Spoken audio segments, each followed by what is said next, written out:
ಭಾಗಕ್ಕೆ ವಾಲಿಕೊಳ್ಳೋಣ ಹಾಗೂ ಬಲಗೈಯನ್ನು ಬಲಗಾಲ ಹಿಂದೆ ಇಡೋಣ. ದೃಷ್ಟಿ ಮೇಲ್ಮುಖವಾಗಿರಲಿ. ಇದೇ ಸ್ಥಿತಿಯಲ್ಲಿ 10 ರಿಂದ 15 ಸೆಕೆಂಡ್ ಇರೋಣ. ಈ ಆಸನವನ್ನು ಮಾಡುವುದರಿಂದ ಸೊಂಟ ಹಾಗೂ ತೊಡೆಯ ನರಗಳು ಬಲಿಷ್ಠಗೊಳ್ಳುತ್ತವೆ. ಮೇರುದಂಡವು ಸಡಿಲಗೊಳ್ಳುತ್ತದೆ. ಉಸಿರಾಟವನ್ನು ತೆಗೆದುಕೊಂಡು ದೃಷ್ಟಿಯನ್ನು ಕೆಳಕ್ಕೆ ತಂದು ನಿಧಾನವಾಗಿ ವಾಪಸ್ ಬನ್ನಿ. ಇದೇ ವಿಧಾನದಲ್ಲಿ ಎಡಗಡೆಯೂ ಮಾಡೋಣ. ಎಡಗಾಲಿನ ಪಾದವನ್ನು 47 ಡಿಗ್ರಿಗಳಷ್ಟು ತಿರುಗಿಸಿಕೊಳ್ಳೋಣ. ಉಸಿರನ್ನು ಬಿಡುತ್ತಾ ಎಡಭಾಗಕ್ಕೆ ವಾಲಿಕೊಳ್ಳೋಣ ಹಾಗೂ ಎಡಗೈಯನ್ನು ತಂದು ಎಡಗಾಲಿನ ಹಿಂದಕ್ಕೆ ಇಡೋಣ. ದೃಷ್ಟಿ ಮೇಲ್ಮುಖವಾಗಿರಲಿ. ಈ ಸ್ಥಿತಿಯಲ್ಲಿ ಸಹಜವಾದ ಉಸಿರಾಟ. ಸ್ಲಿಪ್ಟಿಕ್ ಡಿಸ್ಕ್, ಸಯಾಟಿಕ್ ಮತ್ತು ಉದರ ಶಸ್ತ್ರಚಿಕಿತ್ಸೆ ಮಾಡಿಕೊಂಡವರು ಈ ಆಸನವನ್ನು ಬಹಳ ಜಾಗೃತೆಯಿಂದ ಮಾಡಬೇಕು. ಉಸಿರನ್ನು ಒಳಕ್ಕೆ ತೆಗೆದುಕೊಂಡು ದೃಷ್ಟಿಯನ್ನು ಕೆಳಕ್ಕೆ ತರುತ್ತಾ ನಿಧಾನವಾಗಿ ಹಿಂದಕ್ಕೆ ಬರೋಣ. ಸಹಜ ಸ್ಥಿತಿಯಲ್ಲಿ ವಿಶ್ರಾಂತಿ ಮಾಡೋಣ. 3 4 5 ಶಿಥಿಲ ದಂಡಾಸನದಲ್ಲಿ ವಿಶ್ರಮಿಸೋಣ. ಈಗ ನಾವು ಮಾಡಲಿದ್ದೇವೆ ಭದ್ರಾಸನ ಅಥವಾ ಭದ್ರಕೋನಾಸನ. ಭದ್ರ ಎಂದರೆ ದೃಢ ಎಂದರ್ಥ. ಕಾಲುಗಳನ್ನು ಮುಂದೆ ಚಾಚಿ ನೇರವಾಗಿ ಕುಳಿತುಕೊಳ್ಳೋಣ. ಕೈಗಳನ್ನು ಪೃಷ್ಠದ ಪಕ್ಕ ನೆಲದಲ್ಲಿ ಇಟ್ಟುಕೊಳ್ಳೋಣ. ಇದನ್ನು ದಂಡಾಸನ ಎನ್ನುತ್ತೇವೆ. ಕಾಲುಗಳನ್ನು ಕೈಗಳ ಸಹಾಯದಿಂದ ಹತ್ತಿರಕ್ಕೆ ಎಳೆದುಕೊಂಡು ಮೂಲ ಭದ್ರಾಸನ ಶರೀರವನ್ನು ದೃಢವಾಗಿಸುತ್ತದೆ. ಈಗ ಕಾಲುಗಳನ್ನು ನಿಧಾನವಾಗಿ ಮುಂದಕ್ಕೆ ಚಾಚಿಕೊಂಡು ವಿಶ್ರಾಂತ ಸ್ಥಿತಿಗೆ ಬರೋಣ. ಮುಂದಿನ ಆಸನ ವಜ್ರಾಸನ. ದಂಡಾಸನ ಸ್ಥಿತಿಯಲ್ಲಿ ಕುಳಿತುಕೊಂಡಿದ್ದೇವೆ. ಕಾಲುಗಳನ್ನು ಮಡಚುವ. ಮೊದಲಿಗೆ ಬಲಗಾಲು, ನಂತರ ಎಡಗಾಲು. ತೊಡೆಯನ್ನು ಹತ್ತಿರಕ್ಕೆ ತರೋಣ. ಪಾದಗಳ ಹೆಬ್ಬೆರಳುಗಳನ್ನು ಪರಸ್ಪರ ಸ್ಪರ್ಶಿಸುವಂತೆ ಇಡೋಣ. ಕೈಗಳನ್ನು ಮೊಣಕಾಲ ಮೇಲೆ ಇಡೋಣ. ತಲೆಯಿಂದ ಕಾಲಿನ ತನಕ ಶರೀರವನ್ನು ನೇರವಾಗಿಸೋಣ. ಈಗ ನಾವು ವಜ್ರಾಸನ ಸ್ಥಿತಿಯಲ್ಲಿದ್ದೇವೆ. ವಜ್ರಾಸನವು ದೇಹವನ್ನು ನೇರಗೊಳಿಸಿ ದೇಹಕ್ಕೆ ದೃಢತೆಯನ್ನು ನೀಡುತ್ತದೆ. ಮುಂದಿನ ಆಸನ ಉಷ್ಟ್ರಾಸನ. ಶ್ವಾಸವನ್ನು ನಿಧಾನವಾಗಿ ಹೊರಗೆ ಬಿಡುತ್ತಾ ಈ ಸ್ಥಿತಿಯಲ್ಲಿ ರಿಲ್ಯಾಕ್ಸ್ ಮಾಡೋಣ. ಸಹಜ ಉಸಿರಾಟ ಮಾಡುತ್ತಾ ಹಿಂದಕ್ಕೆ ಬಾಗೋಣ. ಬಲಗೈಯಿಂದ ಬಲಹಿಂಗಾಲು ಹಾಗೂ ಎಡಗೈಯಿಂದ ಎಡಹಿಂಗಾಲುಗಳನ್ನು ಹಿಡಿಯುವ ಪ್ರಯತ್ನ ಮಾಡೋಣ. ಹಿಂದಕ್ಕೆ ವಾಲುವಾಗ ಕುತ್ತಿಗೆಯೂ ಆಗದಂತೆ ಎಚ್ಚರ ವಹಿಸಿಕೊಳ್ಳೋಣ.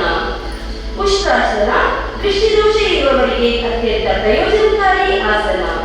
ಬೆನ್ನು ಹಾಗೂ ಕುತ್ತಿಗೆ ನೋವಿನಿಂದ ಆರಾಮ ನೀಡುತ್ತದೆ. ಈಗ ವಾಪಸ್ ಉಸಿರನ್ನು ತೆಗೆದುಕೊಳ್ಳುತ್ತಾ ಎಡಗೈಯನ್ನು ಮೇಲಿಸೋಣ. ಬಲಗೈಯನ್ನು ಮೇಲಿಸೋಣ. ವಜ್ರಾಸನ ಸ್ಥಿತಿಗೆ ಬರೋಣ. ವಿಶ್ರಾಂತಿ ಮಾಡೋಣ. ಈಗ ನಾವು ಮಾಡಲಿದ್ದೇವೆ ಶಶಾಂಕಾಸನ. ಶಶಾಂಕ ಅಂದರೆ ಮೊಲ ಎಂದರ್ಥ. ವಜ್ರಾಸನ ಸ್ಥಿತಿಯಲ್ಲಿ ಕುಳಿತುಕೊಂಡಿದ್ದೇವೆ. ಎರಡೂ ತೊಡೆಗಳನ್ನು ಪಕ್ಕಕ್ಕೆ ಸರಿಸಿ ಪಾದಗಳ ಹೆಬ್ಬೆರಳುಗಳನ್ನು ಪರಸ್ಪರ ಸ್ಪರ್ಶಿಸಿಕೊಳ್ಳೋಣ. ಕೈಗಳನ್ನು ಮೊಣಕಾಲಿನ ನಡುವೆ ಇಡೋಣ. ಉಸಿರನ್ನು ನಿಧಾನವಾಗಿ ಬಿಡುತ್ತಾ ಕೈಗಳನ್ನು ಮುಂದಕ್ಕೆ ಚಾಚೋಣ. ಎದುರಿಗೆ ಬಾಗುತ್ತಾ ಗದ್ದವನ್ನು ನೆಲಕ್ಕೆ ತಾಕಿಸೋಣ. ಭುಜಗಳು ಸಮಾನಾಂತರವಾಗಿರಲಿ. ದೃಷ್ಟಿ ಮುಂದಕ್ಕೆ. ಇದು ಟೆನ್ಷನ್ ಹಾಗೂ ಸಿಟ್ಟನ್ನು ನಿಯಂತ್ರಿಸಲು ಸಹಾಯಕ. ಈ ಸ್ಥಿತಿಯಲ್ಲಿ ಸ್ವಲ್ಪ ಕಾಲ ವಿಶ್ರಮಿಸೋಣ. ಈಗ ಉಸಿರನ್ನು ಒಳಗೆ ಎಳೆದುಕೊಳ್ಳುತ್ತಾ ವಜ್ರಾಸನ ಸ್ಥಿತಿಗೆ ಬರೋಣ. ವಿಶ್ರಮಿಸೋಣ. ಮುಂದಿನ ಆಸನ ಉತ್ಥಾನ ಮಂಡೂಕಾಸನ. ಈ ಆಸನದಲ್ಲಿ ಶರೀರದ ಸ್ಥಿತಿ ಊರ್ಧ್ವಮುಖ ಕಪ್ಪೆಯಂತಿರುತ್ತದೆ. ವಜ್ರಾಸನ ಸ್ಥಿತಿಯಲ್ಲಿದ್ದೇವೆ. ಪಾದಗಳ ಹೆಬ್ಬೆರಳುಗಳನ್ನು ಹತ್ತಿರ ತಂದು ಎರಡೂ ತೊಡೆಗಳನ್ನು ಅಗಲಿಸೋಣ. ಉಸಿರನ್ನು ಒಳಕ್ಕೆ ಎಳೆದುಕೊಳ್ಳುತ್ತಾ ಕೈಗಳನ್ನು ಮೇಲೆತ್ತುವ. ಹಿಂಭಾಗದಿಂದ ಎಡಹಸ್ತವನ್ನು ಬಲಭುಜದ ಮೇಲೂ ಬಲಹಸ್ತವನ್ನು ಎಡಭುಜದ ಮೇಲೂ ಇಡೋಣ. ಬೆನ್ನು ಹಾಗೂ ಕುತ್ತಿಗೆ ನೇರವಾಗಿರಲಿ.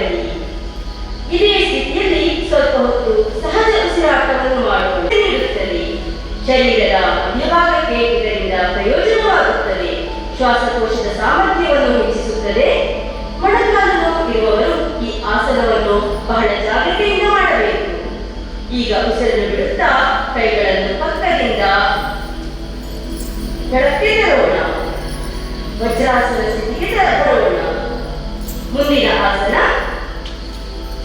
ವಕ್ರಾಸನ ಅಥವಾ ಮರೀಚಾಸನ.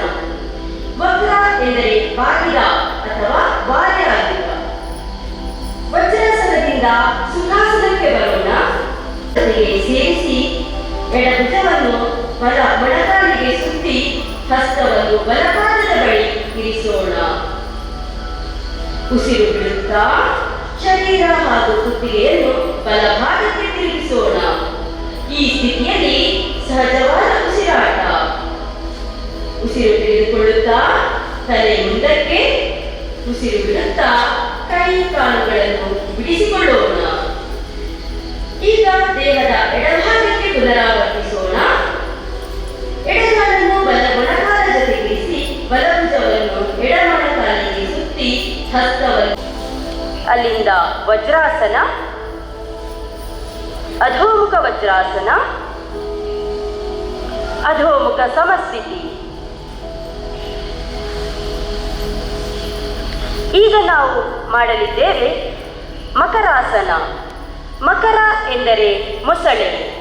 ಕಾಲುಗಳನ್ನು ದೂರ ದೂರ ಇರಿಸೋಣ. ಪಾದಗಳು ಹೊರಮುಖವಾಗಿರಲಿ. ಬಲ ಹಸ್ತವನ್ನು ಎಡಹಸ್ತದ ಮೇಲಿರಿಸಿ ಕೆನ್ನೆಯನ್ನು ಕೈಗಳ ಮೇಲೆ ಇರಿಸಿಕೊಳ್ಳೋಣ.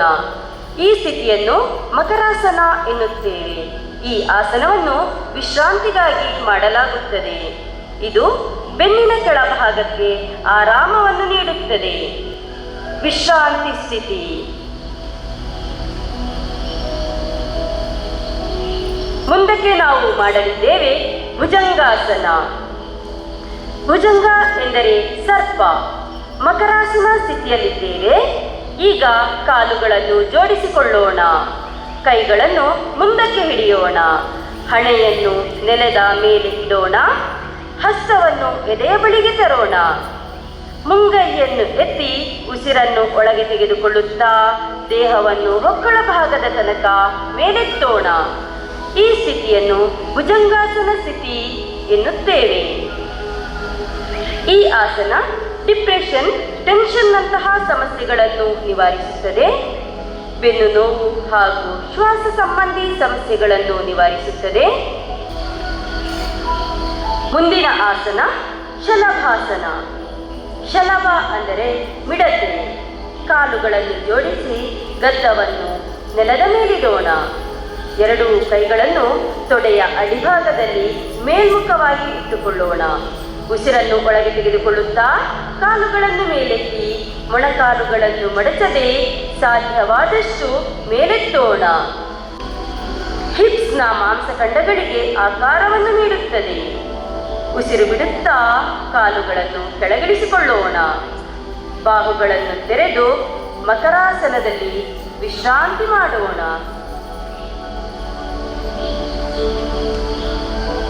ಮುಂದಕ್ಕೆ ನಾವು ಮಾಡುತ್ತಿದ್ದೇವೆ ಬೆನ್ನಿನ ಮೇಲೆ ಮಲಗಿ ಮಾಡುವಂತಹ ಆಸನಗಳನ್ನು. ಬೆನ್ನಿನ ಮೇಲೆ ಮಲಗಿಕೊಳ್ಳೋಣ.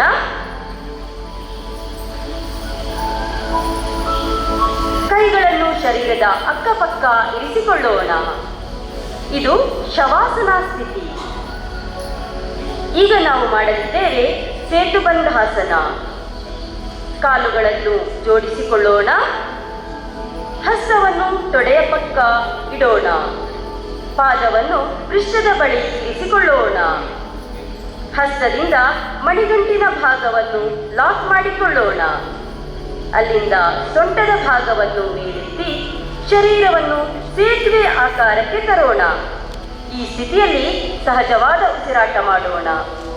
ಈ ಆಸನ ಡಿಪ್ರೆಷನ್ ಹಾಗೂ ಅತಿಯಾದ ಕೋಪದಿಂದ ಮುಕ್ತಿ ನೀಡುತ್ತದೆ. ಬೆನ್ನಿನ ಕೆಳಭಾಗದ ಮಾಂಸಖಂಡಗಳಿಗೆ ಬಲವನ್ನು ನೀಡುತ್ತದೆ. ಈಗ ಉಸಿರು ಬಿಡುತ್ತಾ ನಿಧಾನವಾಗಿ ಸಹಜ ಸ್ಥಿತಿಗೆ ಬರೋಣ. ದೇಹವನ್ನು ಗಮನಿಸುತ್ತಾ ವಿಶ್ರಾಂತಿ ನೀಡೋಣ.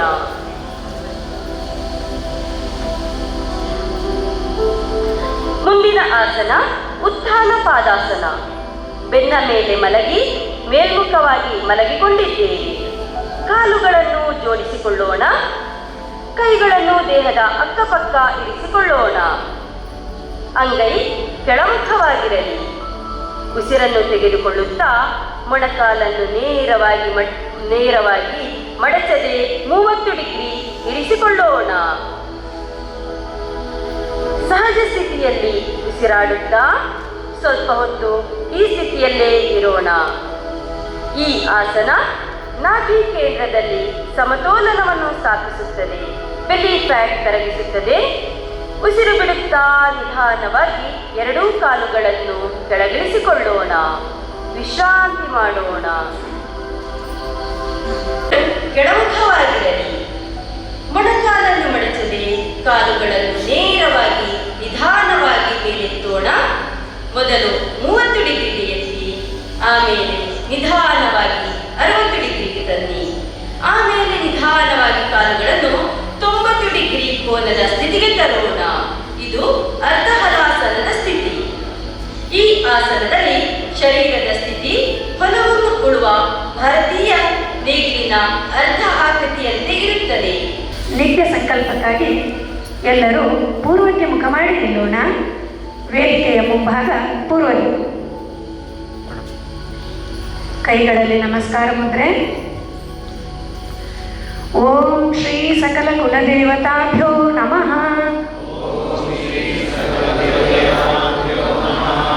ಓಂ ಶ್ರೀ ಸಕಲ ಕ್ಷೇತ್ರ ದೇವತಾಭ್ಯೋ ನಮಃ. ಓಂ ಶ್ರೀ ಸಕಲ ಇಷ್ಟ ದೇವತಾಭ್ಯೋ ನಮಃ.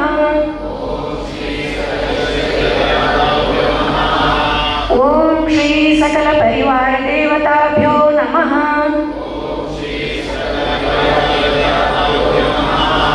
ಓಂ ಶ್ರೀ ಸರ್ವದೇವಗಣಾಭ್ಯೋ ನಮಃ. ಓಂ ಶ್ರೀ ಸರ್ವದೇವಗಣಪತಿಭ್ಯೋ ನಮಃ.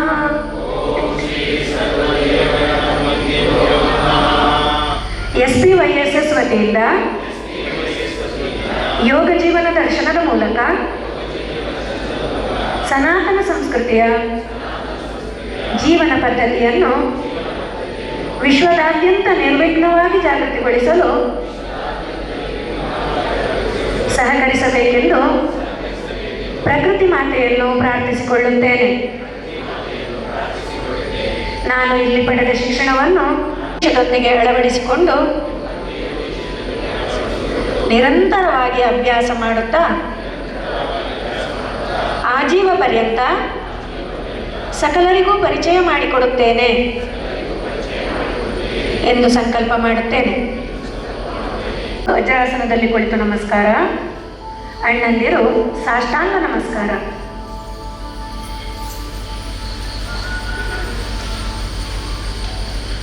ಅಣ್ಣಂದಿರು ಧೋಮುಖ ವಜ್ರಾಸನ.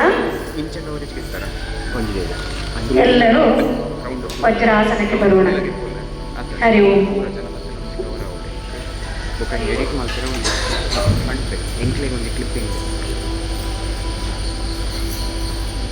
ವಜ್ರಾಸನದಿಂದ ಎಲ್ಲರೂ ಅಧೋಮುಖ ವಜ್ರಾಸನ. ಮುಂದಿನ ಆಸನ ಪವನಮುಕ್ತಾಸನ. ಬೆನ್ನಿನ ಮೇಲೆ ಮಲಗಿಕೊಂಡಿದ್ದೇವೆ. ಎರಡು ಕಾಲುಗಳನ್ನು ಜೋಡಿಸಿಕೊಳ್ಳೋಣ. ಎರಡು ಮೊಣಕಾಲುಗಳನ್ನು ಮಡಚಿ ತೊಡೆಯನ್ನ ಎದೆಯ ಬಳಿಗೆ ತರೋಣ. ಕೈಯ ಸಹಾಯದಿಂದ ಕಾಲುಗಳನ್ನು ಹಿಡಿದುಕೊಂಡು ಉಸಿರು ಬಿಡುತ್ತಾ ಗಲ್ಲವನ್ನು ಕಾಲಿನ ಗಂಟುಗಳಿಗೆ ಸಾಗಿಸುವ ಪ್ರಯತ್ನ ಮಾಡೋಣ. ಈ ಸ್ಥಿತಿಯಲ್ಲಿ ಸಹಜವಾದ ಉಸಿರಾಟ. ಈ ಆಸನವು ಮಲಬದ್ಧತೆ, ಕಾನ್ಸ್ಟಿಪೇಷನ್ ಸಮಸ್ಯೆಯನ್ನು ದೂರ ಮಾಡುತ್ತದೆ. ಉದರವಾಯುವಿನಿಂದ ಮುಕ್ತಿ ನೀಡುತ್ತದೆ. ಕಾಲಿನ ಮಾಂಸಖಂಡಗಳಿಗೆ ಶಕ್ತಿ ನೀಡುತ್ತದೆ. ತಲೆಯನ್ನು ಹಿಂದಕ್ಕೆ ತಂದು ಕಾಲುಗಳನ್ನು ನಿಧಾನವಾಗಿ ನೇರವಾಗಿಸೋಣ. ಸಯಾಟಿಕ್ ಹರ್ನಿಯಾ ಸಮಸ್ಯೆ ಇದ್ದವರು ಈ ಆಸನವನ್ನು ಬಹಳ ಜಾಗೃತಿಯಿಂದ ಮಾಡಬೇಕು. ಹಾಗೂ ಗರ್ಭಿಣಿಯರು ಆಸನವನ್ನು ಮಾಡಬಾರದು. ಮುಂದಕ್ಕೆ ಶವಾಸನ. ಆಸನದಿಂದ ದಣಿದ ದೇಹಕ್ಕೆ ವಿಶ್ರಾಂತಿಯನ್ನು ನೀಡುವ ಸಮಯ. ಸಂಪೂರ್ಣ ವಿಶ್ರಾಮಕ್ಕಾಗಿ ಮಾಡುವ ಆಸನ ಶವಾಸನ. ಭುಜದ ಆರಾಮವಾಗಿ ಬೆನ್ನನ್ನು ನೆಲಕ್ಕೆ ತಾಗಿಸಿ ಅಂಗೈಗಳನ್ನು ಮೇಲ್ಮುಖವಾಗಿರಿಸೋಣ. ಕಣ್ಣುಗಳನ್ನು ನಿಧಾನವಾಗಿ ಮುಚ್ಚಿಕೊಳ್ಳೋಣ. ಇಡೀ ಶರೀರವನ್ನು ಜಾಗೃತ ಭಾವದಲ್ಲಿರಿಸಿ ವಿಶ್ರಮಿಸೋಣ. ಸಹಜವಾಗಿ ಲಯಬದ್ಧವಾಗಿ ನಿಧಾನವಾಗಿ ಉಸಿರಾಡೋಣ. ಈ ಆಸನ ಎಲ್ಲ ರೀತಿಯ ಟೆನ್ಷನ್ನಿಂದ ಮುಕ್ತಿ ನೀಡುತ್ತದೆ. ಮನಸ್ಸು ಹಾಗೂ ದೇಹಕ್ಕೆ ವಿಶ್ರಾಂತಿಯನ್ನು ನೀಡುತ್ತದೆ. ಪವಿತ್ರ ಕ್ಷೇತ್ರದಲ್ಲಿ ಪೂಜಿಸಲ್ಪಡುವ ಸುಬ್ರಹ್ಮಣ್ಯ ದೇವರಿಗೆ ಹಾಗೂ ಮಹಾವಿಷ್ಣುವಿನ ಅಲ್ಲದೆ ಆದಿಶೇಷನ ಪ್ರತಿರೂಪವಾಗಿರುವ ಪತಂಜಲಿ ಮಹಾಮುನಿಗಳಿಗೆ ನಮ್ಮ ದೇಹವನ್ನು ದಂಡಿಸುವ ಮೂಲಕ ಆಸನಾಭ್ಯಾಸವನ್ನು ಸಮರ್ಪಿಸಿದ್ದೇವೆ. ಮಾನವನ ಅಸ್ತಿತ್ವವೆಂದರೆ ಶರೀರ, ಮನಸ್ಸು ಹಾಗೂ ಉಸಿರಾಟದ ಸಂಗಮ. ಈ ಮೂರು ಸ್ತರಗಳಲ್ಲಿ ಸಮತೋಲನ ಉಂಟು ಮಾಡುವ ಯೋಗ ಪ್ರಕ್ರಿಯೆಯೇ ಯೋಗ ನಿದ್ರೆಯ ಮೂಲತತ್ವ. ಶವಾಸನ ಎಂದರೆ ಸಂಪೂರ್ಣ ವಿಶ್ರಾಂತಿಯ ಜಾಗೃತ ಸ್ಥಿತಿ. ನಮ್ಮ ಶರೀರ ಹಾಗೂ ಮನಸ್ಸನ್ನು ಸಂಪೂರ್ಣವಾಗಿ ವಿಶ್ರಾಂತಿ ಮಾಡಿಕೊಳ್ಳೋಣ. ವಿಶ್ರಾಂತಿ ಹೊಂದಿದಾಗ ಆರೋಗ್ಯಪೂರ್ಣ ಜೀವನದ ಅನುಭವವಾಗುತ್ತದೆ. ನಾವೀಗ ಶವಾಸನದ ಅನುಭವವನ್ನು ಪಡೆಯುತ್ತಿದ್ದೇವೆ. ಶುದ್ಧವಾದ ಪ್ರಾಣವಾಯು ಉಸಿರಿನ ಮೂಲಕ ದೇಹದೊಳಕ್ಕೆ ಸಂಚರಿಸಿ ನಿತ್ಯ ಪ್ರಾಣಶಕ್ತಿಯನ್ನು ಜಾಗೃತಗೊಳಿಸುತ್ತಿದೆ. ಉಸಿರನ್ನು ಹೊರಹಾಕುವಾಗ ದೇಹದೊಳಗಿನ ನಕಾರಾತ್ಮಕ ಆಲೋಚನೆಗಳೆಲ್ಲವೂ ಹೊರಹೋಗಿ ನಮ್ಮ ದೇಹ ಮತ್ತು ಮನಸ್ಸು ಹಗುರವಾಗುವುದನ್ನು ಗಮನಿಸೋಣ. ಪ್ರತಿಯೊಂದು ಉಸಿರಿನ ದಿವ್ಯ ಪ್ರಾಣಶಕ್ತಿಯು ನಮ್ಮ ದೇಹದ ಕಣ ಕಣದಲ್ಲೂ ಪ್ರವಹಿಸಿ ನಮ್ಮ ದೇಹದ ಎಲ್ಲ ಅಂಗಗಳು ಹಾಗೂ ಮನಸ್ಸಿನ ಆಯಾಸ, ನೋವು ಹೊರಹೋಗುತ್ತಿರುವುದನ್ನು ಗಮನಿಸೋಣ. ನಮ್ಮ ಶರೀರವು ಪರಿಶುದ್ಧವಾಗುತ್ತಿದೆ, ಮನಸ್ಸು ಪ್ರಶಾಂತವಾಗುತ್ತಿದೆ, ದೇಹದಲ್ಲಿ ಚೈತನ್ಯ. ವಿಶ್ರಾಂತ ದೇಹ ಮನಸ್ಸಿನೊಂದಿಗೆ ನಾವು ಮಾಡಲಿದ್ದೇವೆ ಕಪಾಲಭಾತಿ ಪ್ರಾಣಾಯಾಮ. ಸುಖಾಸನ, ಪದ್ಮಾಸನ ಅಥವಾ ವಜ್ರಾಸನ ಯಾವುದೇ ಅನುಕೂಲಕರವಾದ ಆಸನದಲ್ಲಿ ಕುಳಿತುಕೊಳ್ಳೋಣ. ಕೈಯಲ್ಲಿ ಧ್ಯಾನ ಮುದ್ರೆಯನ್ನು ಇಟ್ಟುಕೊಳ್ಳೋಣ. ಇದು ಕಪಾಲಭಾತಿಯ ಒಂದು ಆವೃತ್ತಿ. ಪ್ರತಿಯೊಂದು ಆವರ್ತದ ಕೊನೆಯಲ್ಲಿ ದೀರ್ಘವಾಗಿ ಕಪಾಲಭಾತಿ ಶ್ವಾಸನಾಳಗಳನ್ನು ಸ್ವಚ್ಛಗೊಳಿಸುತ್ತದೆ, ಕಫ ಸಂಬಂಧಿ ಸಮಸ್ಯೆಗಳಿಗೆ ಪರಿಹಾರ ನೀಡುತ್ತದೆ, ಚಳಿ, ಅಸ್ತಮ ಅಥವಾ ಶ್ವಾಸ ಸಂಬಂಧಿತ ರೋಗಗಳಿಗೆ ಚಿಕಿತ್ಸೆ ನೀಡಲು ಸಹಕಾರಿಯಾಗಿದೆ. ಹೃದಯ ಸಂಬಂಧಿತ ಸಮಸ್ಯೆ ಇರುವವರು, ಅಧಿಕ ರಕ್ತದೊತ್ತಡ ಇರುವವರು, ತಲೆಸುತ್ತು, migraine, stroke, gastric, hernia, ulcer ಇದ್ದರೆ ಇದರ ಅಭ್ಯಾಸವನ್ನು ಮಾಡಬೇಡಿ. 3 ಸುತ್ತುಗಳು ಸಂಪೂರ್ಣವಾದ ಬಳಿಕ ದೇಹವನ್ನು ಗಮನಿಸುತ್ತಾ ವಿಶ್ರಾಂತಿ ನೀಡೋಣ. ಕುಳಿತುಕೊಳ್ಳೋಣ. ಬೆನ್ನು ನೇರವಾಗಿಸಿ, ತಲೆ ಎತ್ತಿ, ಕಣ್ಣು ಮುಚ್ಚಿ ದೀರ್ಘವಾದ ಉಸಿರಾಟ ಮಾಡಿ ಶರೀರವನ್ನು ಆರಾಮದಾಯಕ ಸ್ಥಿತಿಗೆ ತನ್ನಿ.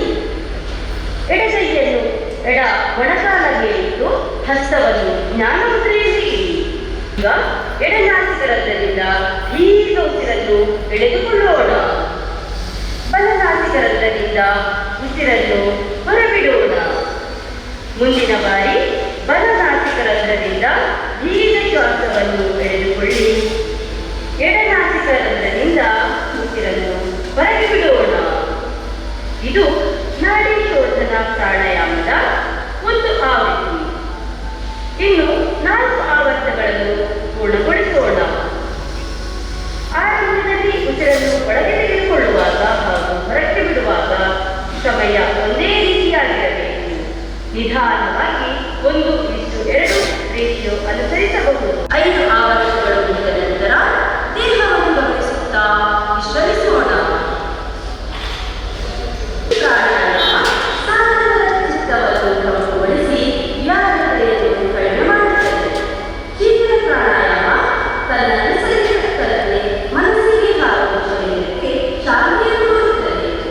ಪದ್ಮಾಸನ ಅಥವಾ ಯಾವುದೇ ಆರಾಮದಾಯಕ ಆಸನದಲ್ಲಿ ಕುಳಿತುಕೊಳ್ಳೋಣ. ಅಧಿಕ ರಕ್ತದೊತ್ತಡ, ಹೈ ಬಿಪಿ ಇರುವವರು ಈ ಪ್ರಾಣಾಯಾಮವನ್ನು ಮಾಡುವುದರಿಂದ ಬಹಳಷ್ಟು ಪ್ರಯೋಜನವನ್ನು ಪಡೆಯಬಹುದು. ಈ ಪ್ರಾಣಾಯಾಮ ಹಸಿವು, ಬಾಯಾರಿಕೆಯನ್ನು ಶಮನಗೊಳಿಸುತ್ತದೆ. ಕಫ, ಪಿತ್ತಗಳಿಂದಾಗುವ ಅಜೀರ್ಣ, ಇತರ ವ್ಯಾಧಿಗಳನ್ನು ದೂರ ಮಾಡುತ್ತದೆ. ಶೀತ, ಕಫ ಹಾಗೂ ಟಾನ್ಸಿಲ್ ಸಮಸ್ಯೆ ಇರುವವರು ಈ ಪ್ರಾಣಾಯಾಮವನ್ನು ಮಾಡಬಾರದು. ಇದೇ ರೀತಿ ಇನ್ನು 4 ಆವರ್ತಗಳನ್ನು ಮಾಡೋಣ. ನಿದ್ದೆ ಬಾರದಿದ್ದರೆ ಒಳ್ಳೆಯ ಔಷಧ ಇದು. ಟೆನ್ಷನ್ ಸಂಬಂಧಿತ ವಿಚಾರಗಳನ್ನು ದೂರ ಮಾಡಲು ಉಪಕಾರಿಯಾಗುತ್ತದೆ. ಈ ಪ್ರಾಣಾಯಾಮವು ಏಕಾಗ್ರತೆಯನ್ನು ಹೆಚ್ಚಿಸುತ್ತದೆ.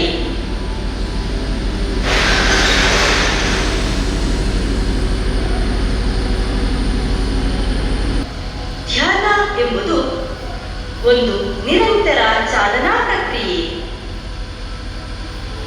ಸುಖಾಸನ, ಪದ್ಮಾಸನ, ವಜ್ರಾಸನ ಯಾವುದೇ ನಿಮಗೆ ಅನುಕೂಲಕರವಾದ ಆಸನದಲ್ಲಿ ಕುಳಿತುಕೊಳ್ಳಬಹುದು.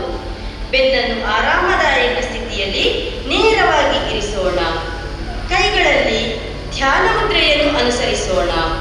ಎಡಹಸ್ತದ ಮೇಲೆ ಬಲಹಸ್ತವನ್ನು ಇಟ್ಟು ಭುಜ ಮತ್ತು ಹೆಗಲಗಳನ್ನು ಸಡಿಲಗೊಳಿಸಿ ಆರಾಮದಾಯಕ ಸ್ಥಿತಿಯಲ್ಲಿರೋಣ. ಕಣ್ಣುಗಳನ್ನು ಮೃದುವಾಗಿ ಮುಚ್ಚಿಕೊಳ್ಳೋಣ. ಮುಖವನ್ನು ಸ್ವಲ್ಪ ಮೇಲೆತ್ತಿಕೊಳ್ಳೋಣ. ದೇಹವನ್ನು ಚೈತನ್ಯಶೀಲಗೊಳಿಸುತ್ತದೆ. ಸಕಾರಾತ್ಮಕ ಭಾವನೆ ಮೂಡಲು ಸಹಕಾರಿಯಾಗಿದೆ. ನಮ್ಮ ಗಮನವನ್ನು ಮನಸ್ಸಿನ ಅಸ್ತಿತ್ವದೆಡೆಗೆ ತೆಗೆದುಕೊಂಡು ಸಕಾರಾತ್ಮಕ ಪ್ರಗತಿಯನ್ನು ಮಾಡುತ್ತಿದ್ದೇವೆ. ನನ್ನ ಎಲ್ಲ ಸ್ನೇಹಪರ ಮಾನವನನ್ನಾಗಿ ಮಾಡುವ ಸಂಕಲ್ಪವನ್ನು ಮಾಡುತ್ತಿದ್ದೇನೆ. ನನ್ನ ಪ್ರತಿಯೊಂದು ಕೆಲಸದಿಂದಲೂ ಓಂ ಶಾಂತಿ ಶಾಂತಿ ಶಾಂತಿ. बोलो भारत माता की, प्रभु श्री रामचंद्र महाराज की, वंदे वंदे वंदे. ಆಯುಷ್ ಪಠ್ಯಕ್ರಮದ ವಿವರಣೆಯನ್ನು ಪ್ರಸ್ತುತಪಡಿಸಲು ನನಗೆ ಅವಕಾಶ ಮಾಡಿಕೊಟ್ಟ ಸಮಿತಿಗೆ ಕೃತಜ್ಞತೆಗಳನ್ನು ಅರ್ಪಿಸುತ್ತಿದ್ದೇನೆ. ಹರಿ ಓಂ. ಸರೋಜಾ ಅಕ್ಕನವರಿಗೆ ಸಮಿತಿ ಪರವಾಗಿ ವಂದನೆಗಳನ್ನು ಅರ್ಪಿಸುತ್ತಿದ್ದೇನೆ. ಹರಿ ಓಂ. ಅಗ್ನಿಹೋತ್ರ ನಡೆಸಿಕೊಡುತ್ತಿರುವ ಶ್ರೀಯುತ ಭಗವಾನ್ ದಾಸ್ ಅಣ್ಣ, ಸುರೇಖಾ ಅಕ್ಕ ದಂಪತಿಗಳಿಗೆ ಸಮಿತಿಯ ಪರವಾಗಿ ವಂದನೆಗಳನ್ನು ಅರ್ಪಿಸುತ್ತಿದ್ದೇನೆ. ಹರಿ ಓಂ. ಮುಂದೆ ಇಂದಿನ ಈ ಅವಿಸ್ಮರಣೀಯ ಕಾರ್ಯಕ್ರಮದಲ್ಲಿ ಅತ್ಯಂತ ಉತ್ಸಾಹದಿಂದ ಭಾಗವಹಿಸಿ ನವ ಚೈತನ್ಯವನ್ನು ಪಡೆದುಕೊಂಡಂತಹ ಪುಣ್ಯಭಾಜನರಿಗೆ ವಂದನೆಗಳನ್ನು ಸಮರ್ಪಿಸಲು ಶ್ರೀಯುತ ಜಯಪ್ರಸಾದ್ ಅಣ್ಣ, ಭಾರತ್ ಮಾತಾ ಶಾಖೆ ಇವರನ್ನು ವೇದಿಕೆಗೆ ಸ್ವಾಗತಿಸುತ್ತಾ ಸಮಿತಿಯ ಪರವಾಗಿ ವಿನಂತಿಸಿಕೊಳ್ಳುತ್ತಿದ್ದೇನೆ. ಹರಿ ಓಂ. ಸಮಿತಿಯ ಪರವಾಗಿ ಹೃದಯಸ್ಪರ್ಶಿ ವಂದನೆಗಳನ್ನು ಅರ್ಪಿಸುತ್ತೇನೆ. ಹರಿ ಓಂ. ಈ ದಿನದ ಪ್ರಾತ್ಯಕ್ಷಿಕೆಯಲ್ಲಿ ಜೋಡಿಸಿಕೊಂಡ ಎಲ್ಲ ಶಿಕ್ಷಕರು ಹಾಗೂ ಸಹ ಶಿಕ್ಷಕರಿಗೆ ಸಮಿತಿಯ ಪರವಾಗಿ ಹೃದಯಸ್ಪರ್ಶಿ ವಂದನೆಗಳನ್ನು ಅರ್ಪಿಸುತ್ತಿದ್ದೇನೆ. ಹರಿ ಓಂ. ಅಭೂತಪೂರ್ವ ಅವಿಸ್ಮರಣೀಯ ಕಾರ್ಯಕ್ರಮದಲ್ಲಿ ಪಾಲ್ಗೊಂಡ ಸಮಿತಿಯ ಪ್ರಾಂತ, ವಲಯ, ನಗರ, ಜಿಲ್ಲಾ, ತಾಲೂಕು ಪ್ರಮುಖರಿಗೆ ಸಮಿತಿಯ ಪರವಾಗಿ ಹೃತ್ಪೂರ್ವಕ ವಂದನೆಗಳನ್ನು ಅರ್ಪಿಸುತ್ತಿದ್ದೇನೆ. ಹರಿ ಓಂ. ಕಾರ್ಯಕ್ರಮದ ಯಶಸ್ವಿ ನಿರ್ವಹಣೆಗೆ ಸಹಕರಿಸಿದ ಎಲ್ಲ ಯೋಗ ಬಂಧುಗಳಿಗೆ ಸಮಿತಿಯ ಪರವಾಗಿ ಹೃತ್ಪೂರ್ವಕ ವಂದನೆಗಳನ್ನು ಅರ್ಪಿಸುತ್ತಿದ್ದೇನೆ. ಹರಿ ಓಂ. ಶಿಸ್ತುಬದ್ಧ ಕಾರ್ಯಕ್ರಮದಲ್ಲಿ ಭಾಗವಹಿಸಿದ ಎಲ್ಲ ಹಾಗೂ ಯೋಗ ಹಾಗೂ ಯೋಗೇತರ ಬಂಧುಗಳಿಗೆ ಸಮಿತಿಯ ಪರವಾಗಿ ಹೃದಯ ಸ್ಪರ್ಶಿ ವಂದನೆಗಳನ್ನು ಅರ್ಪಿಸುತ್ತಿದ್ದೇನೆ. ಹರಿ ಓಂ. ಕಾರ್ಯಕ್ರಮದ ಯಶಸ್ವಿ ನಿರ್ವಹಣೆಗೆ ಸಹಕರಿಸಿದ ದೇವಸ್ಥಾನದ ಆಡಳಿತ ಮಂಡಳಿಗೆ, ಅರ್ಚಕ ವೃಂದದವರಿಗೆ ಹಾಗೂ ನೌಕರ ವೃಂದಕ್ಕೆ ಸಮಿತಿಯ ಪರವಾಗಿ ಹೃತ್ಪೂರ್ವಕ ವಂದನೆಗಳನ್ನು ಅರ್ಪಿಸುತ್ತಿದ್ದೇನೆ. ಹರಿ ಓಂ. ಸಂಪೂರ್ಣ ಕಾರ್ಯಕ್ರಮದ ಆಯೋಜನೆಗೆ ಸಹಕರಿಸಿದ ವಿವಿಧ ಸರ್ಕಾರಿ ಇಲಾಖೆಗಳಿಗೆ, ವರ್ತಕ ಬಂಧುಗಳಿಗೆ, ಭಕ್ತಾಭಿಮಾನಿಗಳಿಗೆ ಸಮಿತಿಯ ಪರವಾಗಿ ಹೃತ್ಪೂರ್ವಕ ಕೃತಜ್ಞತೆಗಳನ್ನು ಅರ್ಪಿಸುತ್ತಿದ್ದೇನೆ. ಹರಿ ಓಂ. ವೇದಿಕೆ, ಧ್ವನಿ, ಲೈಟಿಂಗ್ಸ್ ವ್ಯವಸ್ಥೆಯನ್ನು ಮಾಡಿಕೊಟ್ಟ ಮಾಲಕರಿಗೆ ಸಮಿತಿಯ ಪರವಾಗಿ ವಂದನೆಗಳನ್ನು ಅರ್ಪಿಸುತ್ತಿದ್ದೇನೆ. ಹರಿ ಓಂ. ಮಾಧ್ಯಮ ವರ್ಗದವರಿಗೆ ಸಮಿತಿಯ ಪರವಾಗಿ ವಂದನೆಗಳನ್ನು ಅರ್ಪಿಸುತ್ತಿದ್ದೇನೆ. ಹರಿ ಓಂ. ಕಾರ್ಯಕ್ರಮದ ಛಾಯಾಗ್ರಹಣ ನಿರ್ವಹಣೆಗೆ ಸಹಕರಿಸಿದ ಶ್ರೀಯುತ ಶಾಂತಕುಮಾರ ಅಣ್ಣನವರಿಗೆ ಸಮಿತಿಯ ಪರವಾಗಿ ಪ್ರೀತಿಯ ವಂದನೆಗಳನ್ನು ಅರ್ಪಿಸುತ್ತಿದ್ದೇನೆ. ಹರಿ ಓಂ. ಪ್ರಸಾದಕ್ಕೆ ಸಹಕರಿಸಿದ ಶ್ರೀಯುತ ತಿಮ್ಮಯ್ಯನವರಿಗೆ ಸಮಿತಿಯ ಪರವಾಗಿ ವಂದನೆಗಳನ್ನು ಅರ್ಪಿಸುತ್ತಿದ್ದೇನೆ. ಹರಿ ಓಂ. ಕಾರ್ಯಕ್ರಮದ ನಿರೂಪಣೆಯನ್ನು ಮಾಡಿದ ಶ್ರೀಮತಿ ಸಂಧ್ಯಾ ಶಿಕ್ಷಕರು ಸುಭದ್ರ ಶಾಖೆ ಇವರಿಗೆ ಸಮಿತಿಯ ಪರವಾಗಿ ವಂದನೆಗಳನ್ನು ಅರ್ಪಿಸುತ್ತಿದ್ದೇನೆ. ಹರಿ ಓಂ. ನಮಗೆ ಇಂದಿನ ಈ ಕಾರ್ಯಕ್ರಮವನ್ನು ನಡೆಸಲು ಅನುವು ಮಾಡಿಕೊಟ್ಟ ಹಾಗೂ ಆಶೀರ್ವದಿಸಿದ ಪ್ರಕೃತಿ ಮಾತೆಗೆ ಸಮಿತಿಯ ಪರವಾಗಿ ಕೃತಜ್ಞತೆಗಳನ್ನು ಅರ್ಪಿಸುತ್ತಿದ್ದೇನೆ. ಹರಿ ಓಂ. ನನಗೆ ಅವಕಾಶ ಮಾಡಿಕೊಟ್ಟ ಸಮಿತಿಗೆ ಕೃತಜ್ಞತೆಗಳನ್ನು ಅರ್ಪಿಸುತ್ತೇನೆ. ಹರಿ ಓಂ. ಅನ್ನಪೂರ್ಣೇಶ್ವರಿ ಮಂತ್ರದ ಮೊದಲ ಸಾಲನ್ನು ಹೇಳಿಕೊಡಲಾಗುವುದು. ಓಂ ಅನ್ನಪೂರ್ಣೆ ಸದಾ ಪೂರ್ಣೆ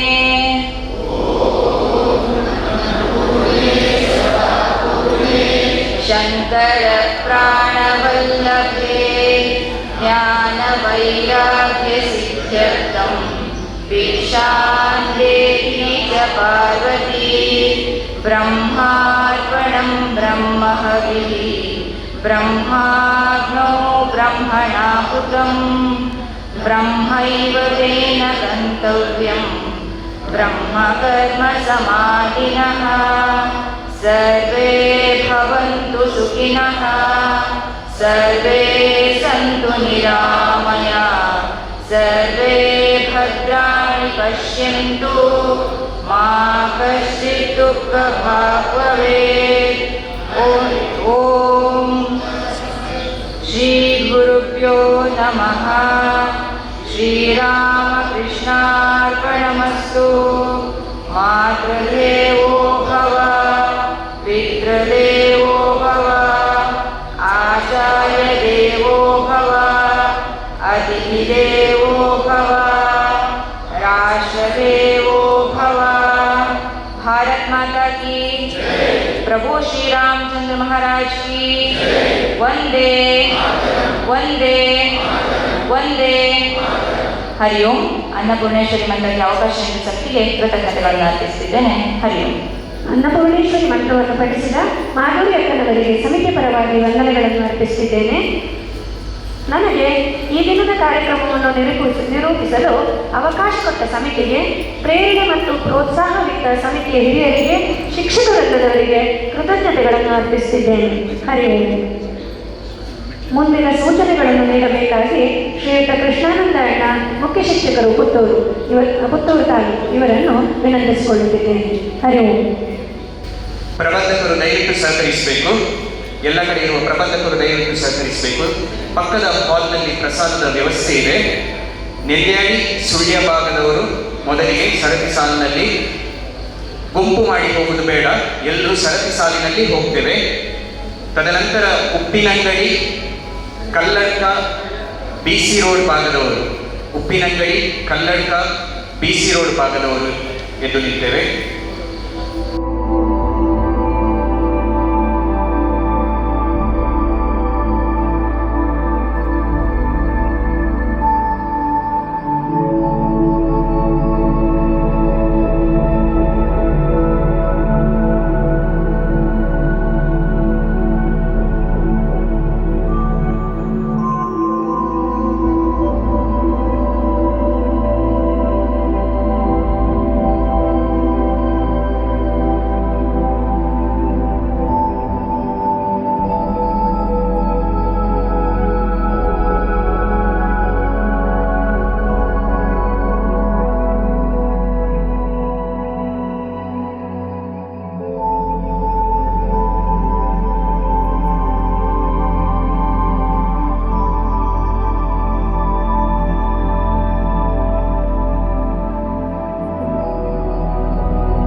Navratan Electrical and Plumbing, wholesale dealers in electricals, plumbing, hardware, home appliances, sanitary LED lights and electronics.